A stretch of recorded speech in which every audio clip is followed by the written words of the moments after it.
Magandang umaga po sa inyong lahat. Si Lan po to ng hashtag #WalkWithLan. Mga kaibigan, balikan lang po natin ng konti. May 13, 2026, sa loob mismo ng Senado ng Pilipinas, may barilan, may habulan, may senador na nagtago sa opisina niya at tsaka sa session hall. Bakit? Dahil may ICC arrest warrant laban kay Senador Ronald Bato de la Rosa. At ang sabi ni Attorney Salvador Panelo, pareho lang ito sa ginawa nila kay dating Pangulong Rodrigo Roa Duterte. Illegal, walang jurisdiksyon ang ICC.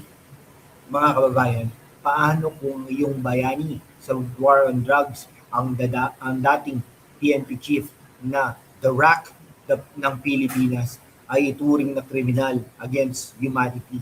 Sino talaga ang may mali dito? Ang ICC, ang gobyerno, o tayong lahat na nakalimutan ng konteksto ng digmaan laban sa droga? Huwag kayong aalis. Ito ang kwento ng sovereignty, justice, at politika na masalimuot kaysa telenovela. Welcome to your channel, #WalkWithLan. Tara, pag-usapan natin ng walang kinikilingan, no? Okay? Walang kinikilingan pero walang prinoprotektahan din, mga kaibigan.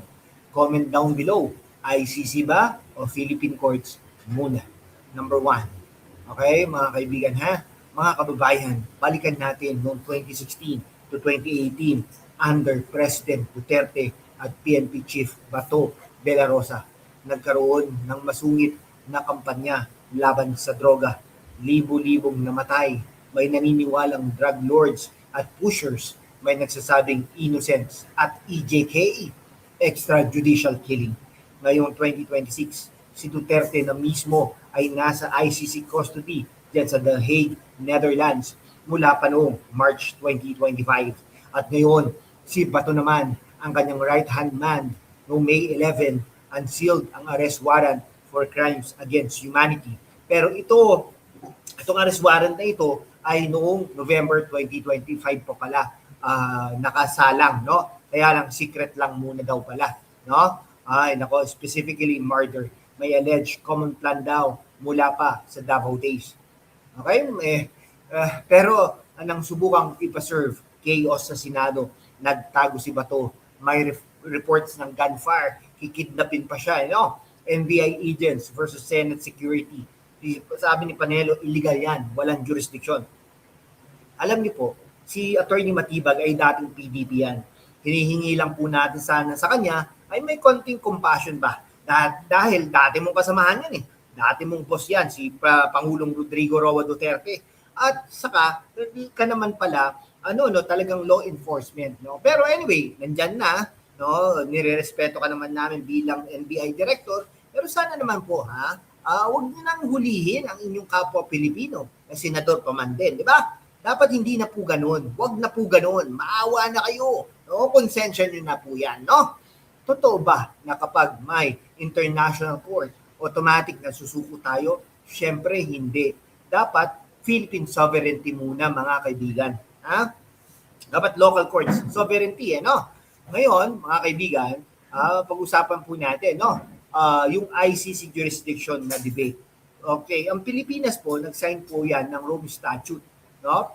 Tama naman, pero nag-withdraw po tayo ng 2019. 2018 actually yun eh. No? Kaya lang may 1 year rule yata. No? So under Duterte, does it still bind past acts? Sana hindi na po, di ba? Ngayon, same as Duterte, warrant not valid locally without proper process. Okay? Some lawyers say government cooperate, especially post-Duterte president. Maling-mali po talaga. Okay parang ex na ayaw pakawalan pero may bagong jowa na. ICC feeling entitled. Pilipinas naman, it's complicated status. Mga kaibigan ngayon nagkaroon po ng kudita. Si Cayetano po ay talagang nakopo po yung Senate presidency because of Bato de la Rosa. Si JV pala, dapat pala siya yung pang 14 natin Kaya lang bumaliktad, ewan ko. Hindi ko alam anong mangyari. The good one ba siya? Parang wala no? Ngayon, Ngayon talaga, talagang ano po tayo, no? May mga opposing views naman, human rights groups versus pro-Duterte DDS supporters. Real-life examples natin, no? Drug war drop in crime stats versus victims' families' pain. Pero alam niyo po, syempre, drug war po no? Nalinis naman po ang ating bansa laban sa ating mga drug addicts at drug pushers, no? Ako, sapat na yun. Okay, ngayon, ang tanong, should Philippine cooperate with ICC? Yes, no, maybe. Comment down below mga kaibigan. Wait for this. Paano ito nakaka-epekto sa inyo bilang voters mga kaibigan? Pero teka, balanse tayo dito sa ating programa. May mga nagsasabi, bakit kay Bato at Duterte lang? Bakit yung drug lords na pumatay ng libo-libong buhay, walang ICC? Yung mga drug addicts na nang rape ng mga anak nyo. Di ko ba? Na hindi natin, feeling natin, hindi tayo safe. At pinasok ang inyong mga bahay ng mga addicts. Justice should be blind, pero dapat consistent. Media narratives din, no? Ilan ba talaga ang EJK versus legitimate operations, no? Data is key, hindi emotion lang mga kaibigan. Mga kababayan sa abroad, kayo na nagpapadala ng pera, kayo ba mas gusto nyo ng strong leader na may result sa peace and order kaysa international courts na parang judge from afar? Comment your thoughts. Gen Z at millennials, huwag kayong maging echo chamber. Hanapin ang truth sa gitna ng noise mga kaibigan. Ayun, ano po no, talagang grabe no, napanood po natin yung pagtagpo ni Bato de la Rosa, napakagaling. No, sabi niya, run for your lives. What if more arrest? No, baka nga si Bongo ay ma-arresto din, di ba? Ingat-ingat tayo, Senator Bongo. Effect on 2028 election, mananalo po talaga si Sara Duterte. Unless otherwise, mapatalsik po nila, no? Ngayon, mga kababayan, ang Pilipinas ay hindi perpekto, pero ito'y ating bayan. Ito'y ating bayan. Dapat tayo mismo ang mag-account sa ating mga leader, hindi lang foreign courts. Love the country enough to criticize, enough to defend its sovereignty. Mga kababayan, sa mundo kung saan ang kasinungalingan ay nangingibabaw, ang katotohanan ng unang sinisikil. Pero kasama kayo, magpapatuloy tayo sa laban. Walang takot, walang kinikilingan, at laging handa para sa bayan. Sumali na sa aking YouTube channel membership sa #WalkWithLan at tulungan natin ang channel na maabot ang 100,000 subscribers. Ang inyong suporta, ang susi sa kalayaan natin para ipagpatuloy ang pagbabalita ng katotohanan. Salamat at kita-kits sa laban. Mga kaibigan, hindi na po ako mahihiya sa inyo. Mag-like po kayo, mag-subscribe, hit the bell icon, comment down below, sovereignty muna, or your take.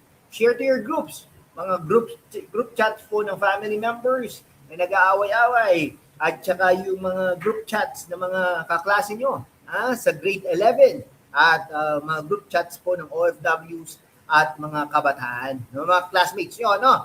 See you in the next one para sa bayan. Mabuhay po kayo, no? Ngayon, mga kaibigan, syempre, truth over tribe, Okay? Truth over tribe, mga kaibigan, Pilipinas muna.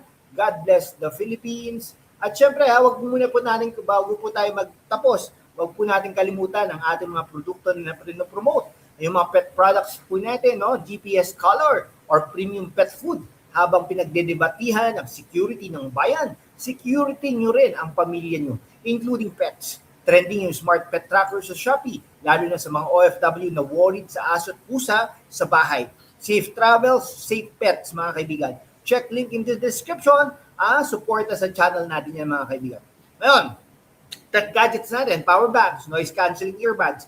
Sa gitna ng ingay ng politika, kailangan nyo ng focus. Try this viral power banks for your devices habang nanonood ng long-form content like this.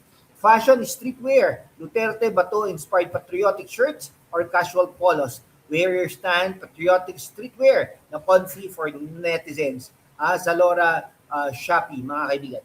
ADV motorcycle riding gear, helmets, jackets, gloves para sa mga riders na tunay na warriors ng kalsada katulad ng ating frontliners sa drug war. Safety first, trending ADV gear sa Lazada, no? Resilience team. Home essentials, smart locks, coffee makers for long commentary sessions. Secure your home while securing the nation's future. Productivity, lifestyle notebooks, ergonomic chairs, planners para sa informed voters. Journal your thoughts on politics. Link sa description mga kaibigan ha. Shopee, Lazada, Affiliate. Bili na kayo. Tulungan nyo na rin ang aking channel. Salamat sa suporta. Mabuhay po ang Pilipinas.